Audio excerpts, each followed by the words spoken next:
Recording in progress. So finally, I have Miss Zahra on my podcast. I had two appointments. I told you before this recording, two appointments, and we postponed it because I couldn't make it. And this is a podcast interview. 11 questions are to you, and two ending questions are about your services, what you have. Before we begin, maybe you could introduce yourself and then we can start. Yeah, thank you so much. I'm glad it finally worked out for us to connect and for me to be on your podcast. Um, my name is Zahra Aljabri. I am based in the United States in California. I am a currently a spiritual coach. My background is as an attorney, and then I was an entrepreneur, or I guess I'm still an entrepreneur, but then I started my entrepreneurial journey. And now I support Muslims to reconnect with their faith, and reestablish how they feel about themselves and Allah. Okay, that's great. I love that. The first question is, how was your childhood? Okay. My childhood was good. I had a really great upbringing. I'm the oldest. My parents are African immigrants from Kenya. I was born in Atlanta, Georgia, and then when I was 5, we moved to California. Um, my mom is super social. So we always had, events to go to, people over, and both my parents founded the masjid, in our community. We're part of the founding group of those, so we were well connected in the Muslim community. Of course, it was very small when we first started. I think um it was maybe like 30 families. It was the typical American masjid story of like starting in like a small warehouse, in some sketchy corner, and growing and growing and growing to have its own space. So I did feel, different, and I knew I was different. I felt different. I was living in the white suburbs. Obviously, I'm black, and being Muslim. So I knew I was different from, my peers and my surroundings, but my parents were really good about just like not highlighting our differences and focusing on our similarities. So like just getting us into sports and getting us into activities, and Mm. um, you know, and having people over, inviting our friends over, and allowing us to hang out with them. Of course, like no sleepovers and no this and that, but like just being a part of the community, a part of your school environment, and part of all of it. So in general, I had a really great childhood. Okay, I don't talk or about your background. I just ask the questions. So it's not really a Okay. podcast interview, so that's why it's called podcast interview. And Uh-huh. it's just a mix between of them, but it's rather an interview than a podcast. So the second question is, how is your relationship with your parents? My relationship with my parents is good. Of course, having been the eldest daughter, right, had a lot of responsibility, a lot of expectations, a lot of demands on me to be good, to be helpful, to be, set a good example. Um, but my parents were always very loving and supportive and encouraging. My dad would encourage me to do anything and teach me how to do so many things. And had and still has so much faith in me that, whatever it is, Zahra can do it. And so it just always um yeah, just filled me with like pride and faith and really self-belief. Um and my mom being so social, and as we got older, wanting to switch from being a mom to being my friend. So we have a good relationship. My mom is the social one and my dad is more of the introvert one, and I tend to be a little bit more introverted, so I'm maybe one of the quieter ones of the siblings in our family. And so with that relationship with my parents, like, my mom likes to like tell me lots of stories and we hang out and let's go out for lunch here and do these different things. And with my dad, like we usually bond over like some project, like something he's doing at his house or something I asked him to help me with here. And then we'll like work together, like not a lot of talking, but like just supporting one another through the ways that we're showing up for each other. So alhamdulillah, I have a good relationship with my parents. How's your relationship with money? Oh boy. My relationship with money is fraught. And it's something I've been working on for a long time. I don't remember having any issues or having any thinking really much about money as a child, um, or as a teen. Um, so I don't know exactly when the fraught relationship with money started. Maybe it was with marriage, or maybe it was with having our first kid. I'm not sure. But um, I think the underlying sense that I get with my relationship with money is that I'm scared of it. I'm scared to have it. I'm scared to be in control of it. I'm scared to manage it. Um, I don't want to pay too much attention to it. I don't want to be seen maybe as vain or superficial. But then I live like in Hollywood with all the things and like, well, I would like that too, and I would want that too. And so I have this very yeah, that's the best word. I have this fraught kind of relationship with money that I'm working on and that has gotten better, alhamdulillah, but it's still not like when I think, I've done this like activity of like write a letter to money or imagine money is talking to you. Hmm? Um, and when I do that, I still have working to the place where like me and money are buddies, right? And it's my friend, and we're like hanging out and like, I'm gonna spend you here and we're gonna keep you here and save you here and whatever. But right now it feels like I'm that needy, clingy friend, like trying to like, money, please come, come, come, come. And it's like just ignoring me and running away. I understand. The next question is, what are you afraid of? What am I afraid of? That's a very good question. It's so general. What am I afraid of?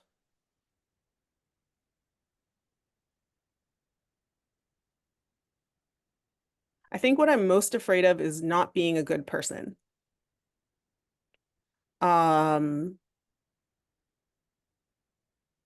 and then when I try to like think about that, like the definition of good kind of fluctuates. Of course, we have our Islamic understanding of what it means to be righteous and pious and all of those things. But there's there's a slight difference between like piety and righteousness, um especially, I mean, especially what we've seen these days, right? We're not amongst the prophets or the Sahaba to have like such really good strong examples. So unfortunately, our examples of like righteousness and piety sometimes can be very harsh, or very just kind of emotionless, stoic, or off-putting, or not warm and friendly. And so when I think of like a good person, like in my mind, like that's what I want to be. And then I'm just scared that however I'm doing it, however I'm showing up, however I'm being is actually not good and I'm doing it wrong. And I need to do it better. Um, yeah, I think this is a very good question. What am I afraid of? I think that's what's coming to mind. Yeah. If you were not afraid of anything, what would you do? The opposite question. If I was not afraid of anything,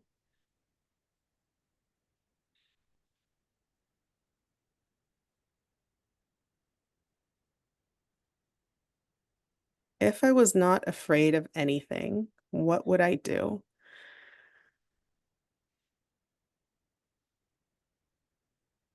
I think the main thing that I would do is I would do what I want.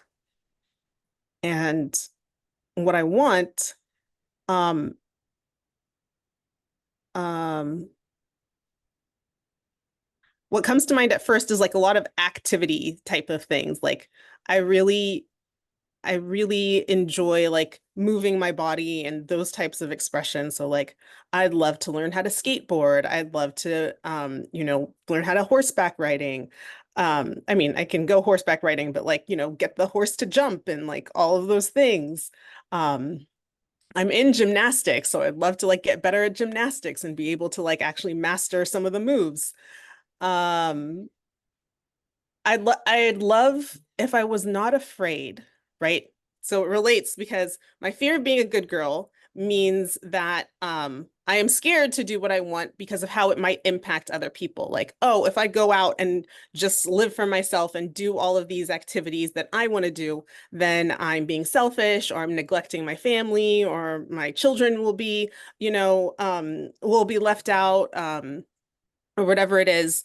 And so when if I wasn't afraid, like to just live for myself and do the things that I enjoy, go where I want, you know, do what I want. And part of it is like doing these activity things, and part of it is like being lazy and doing nothing, because I also feel guilty when I do nothing. So doing nothing. Um, yeah, if I wasn't afraid, I would do all the things I want to do without fear of how it might impact other people or how they would judge me. Okay, I'll take this. Okay. I think you mean like maybe like without a fear of guilt, not having guilt. Yeah, because I'm not really afraid of anything. Like I'm not like when you're asked Mm. that's like it's interesting when you're asking that question, what am I afraid of? Like I'm not afraid of heights, I'm not afraid of public speaking, I'm not afraid of, but I mean, I'm a Black Muslim woman. Like, my whole life, people have looked down on me, insulted me, assumed that I don't speak English, that I'm uneducated, that I'm oppressed, that like, so I think, I think it's one of the superpowers of being Black. And then in addition, okay, I'm also Muslim and a woman and all of those things, is that like, the fears that a lot of people have tend to be fears around like, around fitting in and doing things. Mm. But as a Black person, you never fit in, no matter what. No one really accept even if I were to go to Africa, they'd be like, "Oh, well, you're so American or you're so whatever." And in Black America, like, "Oh, but you didn't have the Black experience. You grew up in the white suburbs, and you're Muslim. It's not the same. And your parents are African immigrants. It's not the same." So nowhere do I go. Am I fitting in? Am I accepted? Am I just like, okay, I want to be like these people and like do what they're doing? There's no place.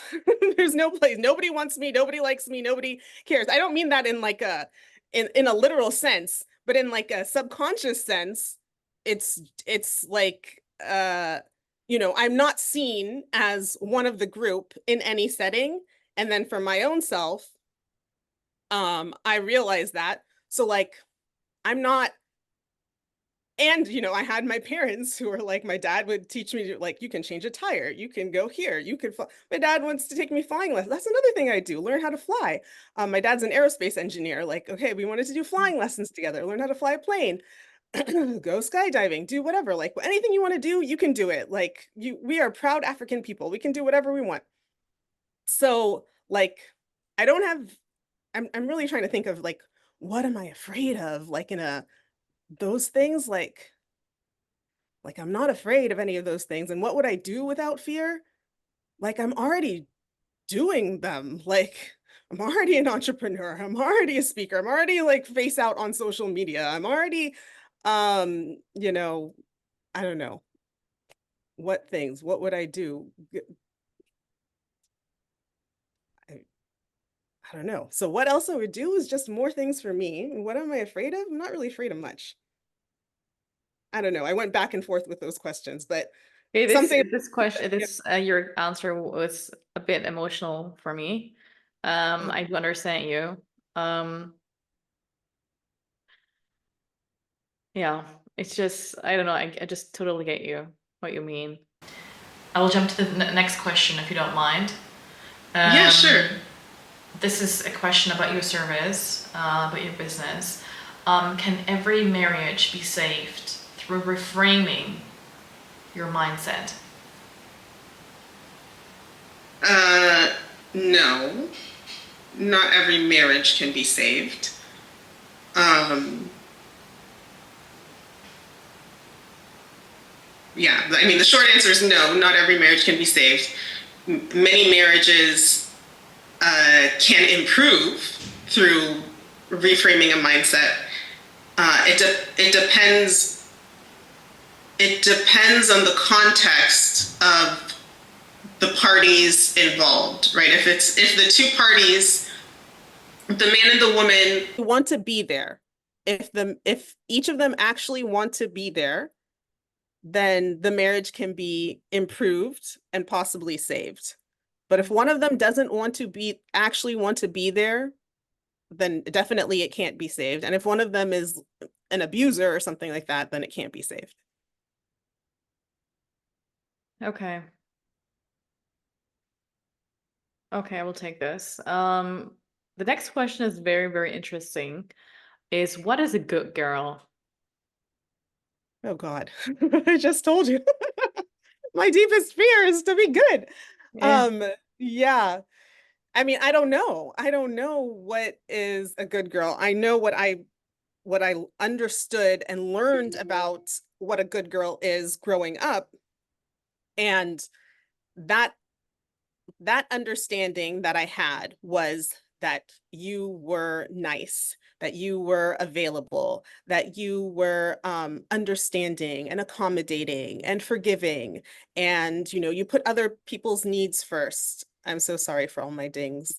Um, you put other people's needs first. You offered of yourself, you were giving, you were helpful, you you made yourself available. So my understanding as a child and as a young person was that's what it meant to be good. If you are good, people around you will feel comfortable. And the piece that maybe made it stand out for me is the fact that I am Black. Um, turn this off.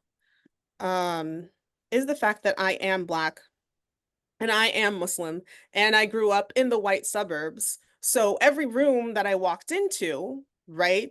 Um, it's like, oh, it's the Black girl. Like, is it safe for us to like joke about this? Is it safe for us to, be here? What kind of Black person is she? And then, of course, after 9/11, like, oh my God, a Muslim, is she, one of them? Is she a terrorist? All of those things. So every room I walked into was trying to make people feel comfortable, right? Immediately trying to put them at ease, having a smile, making a joke, being lighthearted, going along with whatever.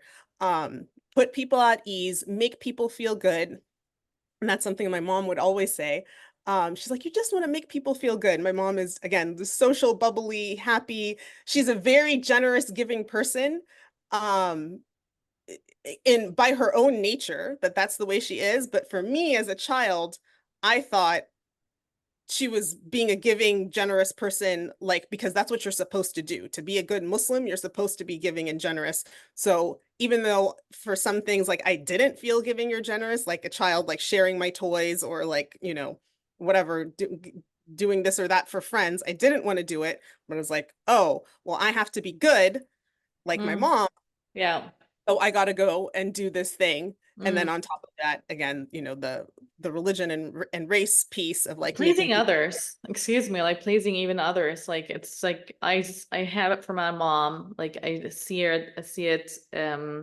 She is very, very social and very, very nice and oversharing, over pleasing. I think all the mothers in her generation are the same. They just want to be, they're devoting themselves to their husbands, to their kids, and they're so social. I don't know, they're like very, really good mothers and just completely forget themselves. Yes, yes. So I don't want, when I was a child, I said like, why I can't be like her. And That's why when I was a child, I was quite the opposite. Yeah, okay, so Like, we yeah. had a similar experience. That was my mother, but I said instead I didn't say I can't be like her. I was like, I have to be like her. So I put all this pressure on myself to be giving and to be sharing and sharing things. And my mom would give away my stuff. Zahra doesn't mind. You can have this of hers. Take her Eid clothes. Take her. What? I just got that. I can why? Yeah, I Zahra, do you're fine, understand right? this. You're fine. Yeah. It's okay. We'll get you more. Don't worry. But you never got me more. You're not gonna get me more. You're just taking, you're just giving away my thing. Um, Yeah. so Yeah. yeah, so that's what I understood as a good girl. And that's why that's what my fear still is and what I still struggle. What does it actually mean to be good? Because I know it's not this people-pleasing way. And I'm still working on the balance of like being real to myself, honoring myself. And I mean, I do care about others and I do have want to share in all of those things, but with boundaries, right? So setting those boundaries and all of it. I didn't write this question, but this question just came into my mind. I think is it because that that the time has changed? People nowadays became more or are becoming more selfish, and the generation of my mom, they're more selfless. So is there like a difference between the generations and the time because they're raised to be like that? Like I love my mom. She's such a good person, such a beautiful human being. And I see it in my aunts and my uncles, and I don't see that often in my generation nowadays. There is a Yeah, difference. there is a difference. What your question is making me think that for our mom's generation, there was reciprocation, right? So they were these kind, generous, giving people, and they got something back from it. They got community, they got connection, maybe they got some stuff back, people being generous and nice to them. Um, it was also um the patriarchy and all of those things, but like they were in general taken care of by their husbands to to the extent and the standard that was of that time, so they got something back from it.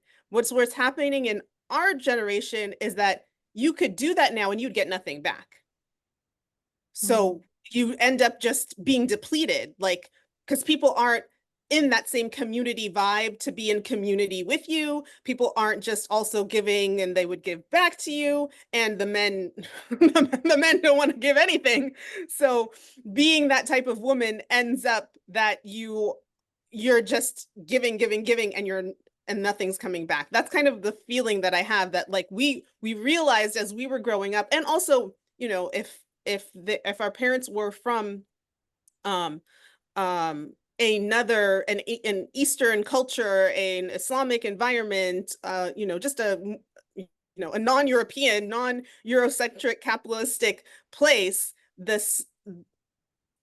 society and the community uh it, in a way was reciprocal, whereas here it's very individualistic, and so that type of behavior That's true. is seen as weakness and seen as taken advantage, and so you can be taken advantage of. So we're growing up seeing our mothers do this, and because they already have been doing it for like 40 whatever how many years, and they kind of establish themselves in their own mini community that Mm. keeps them able to do it.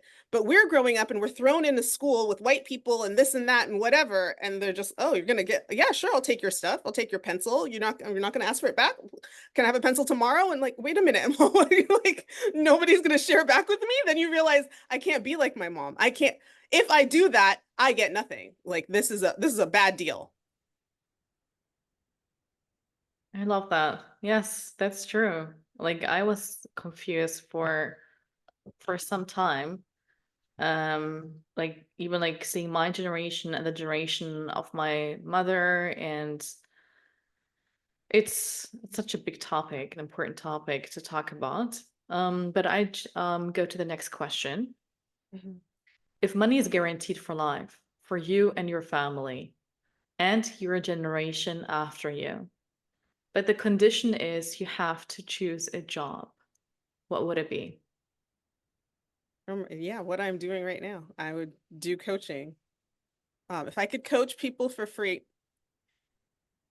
I mean, it's not that I need to coach them for free. People, unfortunately, need to make an investment, otherwise they won't actually change. Um, but yeah, if money was guaranteed for life, I could just take the message louder and broader and bigger, because there's just so many, especially in the Muslim community, so many of us who have understood Islam, understood this being a good Muslim, good girl, good person, um, in this way that leaves us depleted, which ends up making us feel disconnected from ourselves and disconnected from Allah. And so then we kind of shrink and we don't show up in the world and contribute and give in the way that we could.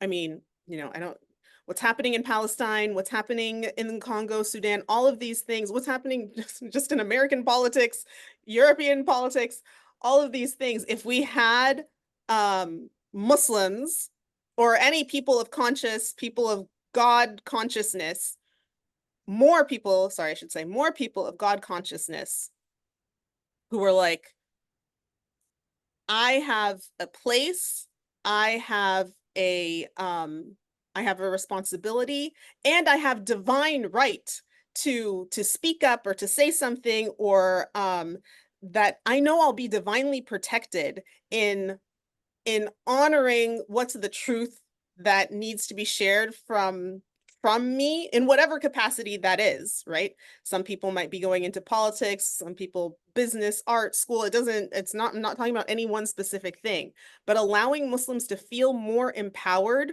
right? Like when you were saying, like, what are you afraid of? And I'm like, I'm not afraid of anything. If more Muslims were just like, I'm not afraid of anything, I'm gonna go and do whatever it is I need to do that, I feel called to do, this world would look so different, right? Like basically to change, like to specifically for Gaza, to change what's happening in Gaza, if we had, a global strike of just a small percentage of the world who would just show up and be like, we are not going to work, we are not going to school, we are not spending or buying any of your things, we're not producing any of your things for 2 weeks, everything in the world would change. But we Mm. don't have Muslims of strength and power. Like, oh no, I can't do that. I have to go to school. I need my degree. I have to go to my job. I won't get, like, we're just so weak and feeling Afraid. like we're weak. We're afraid. We think that the system, these governments, these corporations, these institutions have power over us, and they will be able to diminish us or destroy us if we literally stand up for what's right. I mean, that's what I would just be spreading that message, because we could literally change the world very quickly if we realized and recognized our power. That's true. Miss Zahra in one word. Miss Zahra in one word. Oh goodness. You don't mess around with these questions. Um,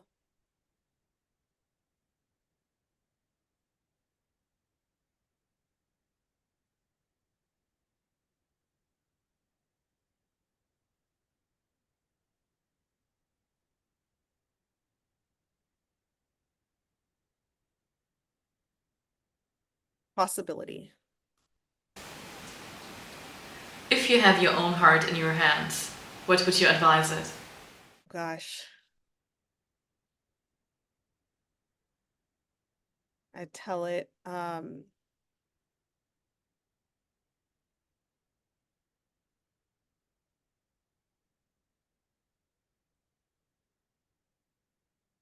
would tell my heart,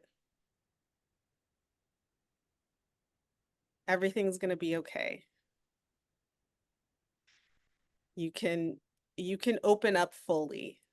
You can open up fully. You can let yourself be fully seen. You can share more, be more, be true to all of who you are and what you want to express.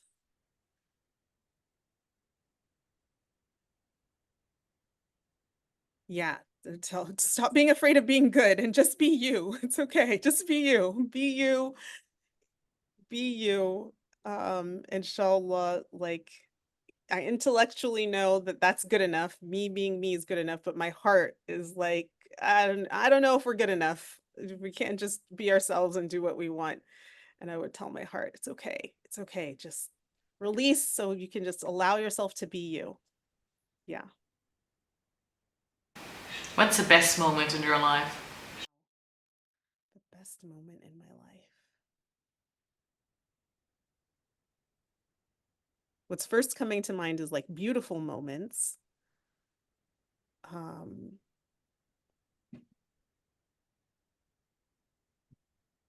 the best moment. Okay, yeah. Beautiful moments were coming to my mind, like these incredible views I've seen in different parts of the world. But then I got the insight of what was the best moment. And the best moment was um I was at my parents' I was at my parents' house. We had just moved into my parents' house after living in New York. We moved to my parents' house, and I was in my sister's childhood bedroom, which we had turned into our kids' room.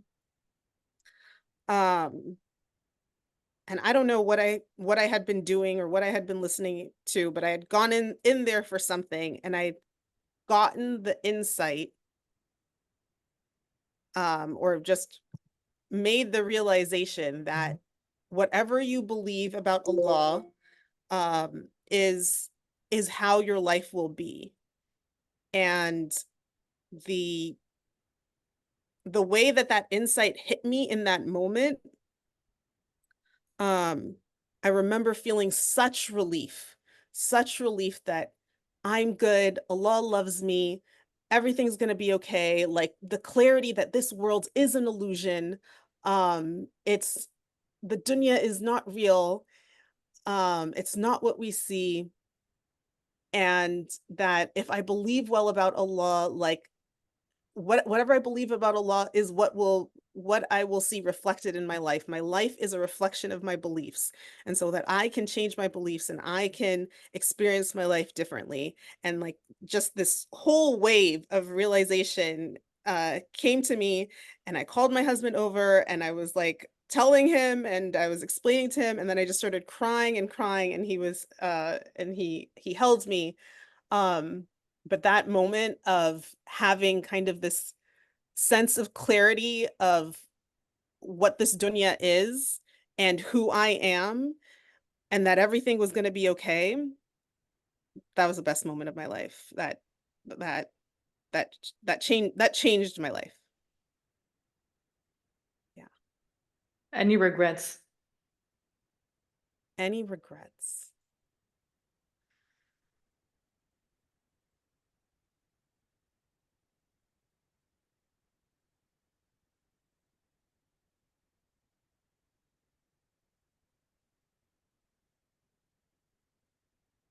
I mean, there's things like I wish I knew about not being a people pleaser sooner, and I wish I had stood up for myself in a lot of contexts sooner.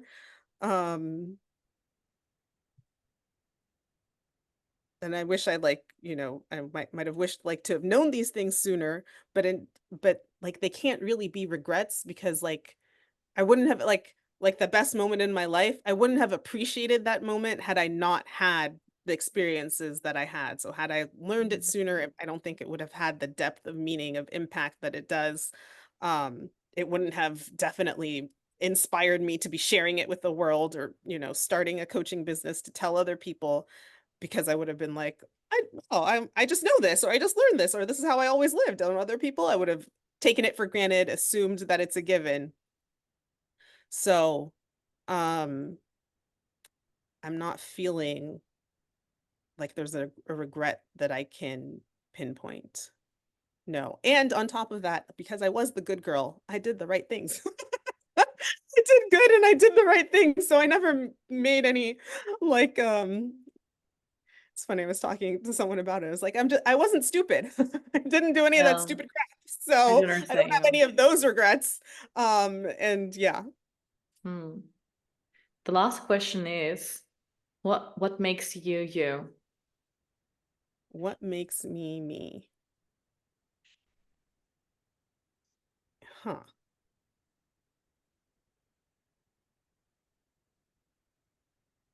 I mean, I don't know if that's for me to say, right? It's Allah who made each of us,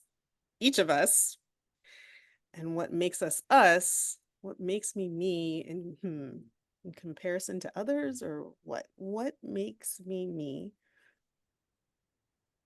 Why are you you? I mean, my upbringing, my history, my background, my thinking, my thoughts. I think the one thing that, if we're like, what do I love about myself? What makes me me, maybe, um, is my curiosity. Like, I'm just curious to understand, like when in Sunday school, like curious to understand, like, how does dua work? Or what does, what's going on when what does it mean when they say the dunya is an illusion, right? Like all of those things that I was really curious about that kind of led me to actually find the answer for myself because I was so curious. So what makes me me maybe is like, yeah, my desire to understand. I want to understand, right? Like even the question that you asked earlier of like, how come we couldn't be like our parents? They were so giving or whatever. I'm like, yeah, I want to understand. And because because I want to understand, I've spent and because I've always been an outsider, I've spent the majority of my life observing people, observing behaviors, observing patterns, paying attention to how the world works, Mm. noticing, oh, this is how it works for white girls. That's how it works for the white boys. This is how it works for me. Oh, okay. I'm noticing, like paying attention, observing all of these things. So when people ask a question like you did, how come they're, and like I feel like the answer just comes to me because it just pulls from all of my observations my whole life. Okay, I want to understand. Yes, why is it? Why is it that our parents could do that and we didn't? And da da da da da da da. Like I think it's this. I mean, I don't know if it's right. I just made up that answer, but it doesn't, it doesn't feel made up. It feels based on years and years of observation and patterns. Like that's what the answer is. So what makes me me is those observations, is those patterns, is the curiosity, is the desire to understand what's going on here. Like, what are we doing here? What is this dunya? What is this world? What's happening? What are we doing here? Where are we going to next? I want to know. I hope that answers that question. Course, that answers everything, and I love this answer. Um, the thing is, I really find myself when you answer the questions. Um, from all these 31 interviews I had, I think you're one of the few people I feel understood. Because I don't know, like how you just expressed all your emotions in your past. I totally understood, and I'm grateful that you accepted my invitation.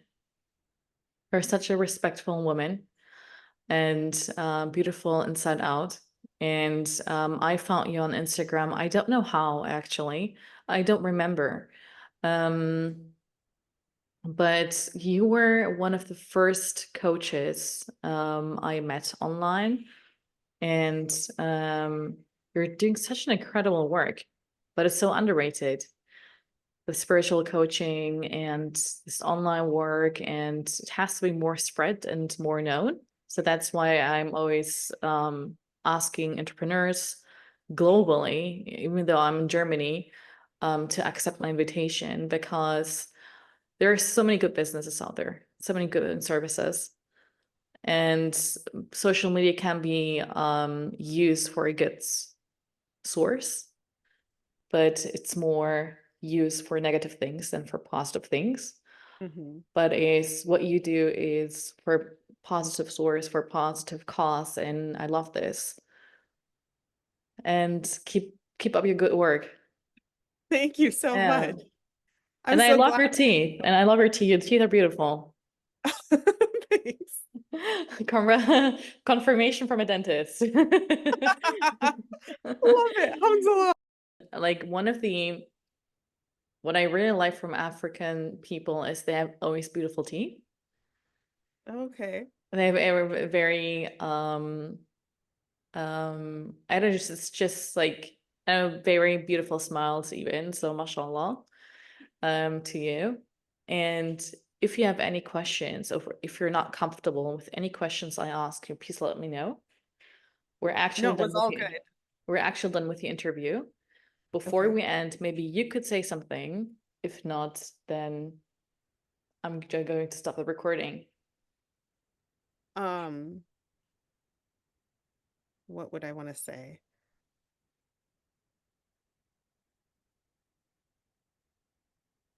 Um, okay. What I want to share with anyone who is listening. Sorry. Oh, shoot. Okay. What I want to share. Okay, hold on. I'll do it again so you can possibly edit it. Yes. I'm For not anyone. going to edit it. I'm not going to edit this. Oh, you're not going to edit it. Okay, I don't know. I don't know. Your whole format is so foreign to me. It's like it's not a conversation. I just answer and she just I'm listens. just a podcast interview. Sometimes I do answer, but it's mostly an interview. It's like the same questions to everybody. Yeah, yeah. I mean, it's great questions and a good format. So good, good. Um, what I'd want to share for anyone listening is that your life um is a reflection of how you think and what you believe. So if you are not liking what you're seeing in your life, then take a look into, okay, what do I believe about how the world works, about Allah and those things? And then to know that from this moment that you're in right now, your life can go in so many different ways. You are not tied to your past at all, completely at all. Like that is like one of the like foundational messages of Islam of what Allah is telling us, right? Like turn back to Allah. Like at any moment you can turn back to Allah, right? We have the story of Umar radiallahu anha, like, you know, on his way to kill the Prophet. You change of heart, you turn back to Allah, your life goes a completely different direction. Doesn't matter, right? We have the hadith of the man who killed 99 people. You want to change your life, turn back to Allah. From that moment, that you make that decision, or this moment that you're sitting here right now, like, I want my life to be different, it can be different.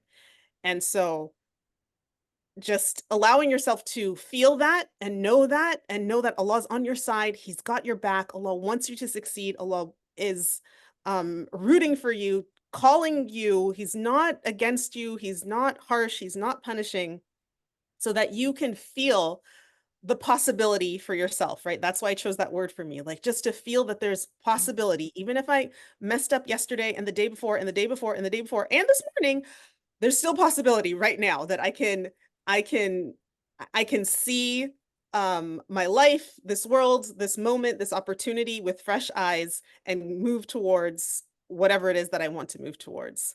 Okay. Um, Yeah. that's what I'd want to end with. Beautiful. I love this. Um, Perfect. We're done. Okay. Assalamu Recording stopped. Okay. Alhamdulillah. Thank you so much. It was very beautiful.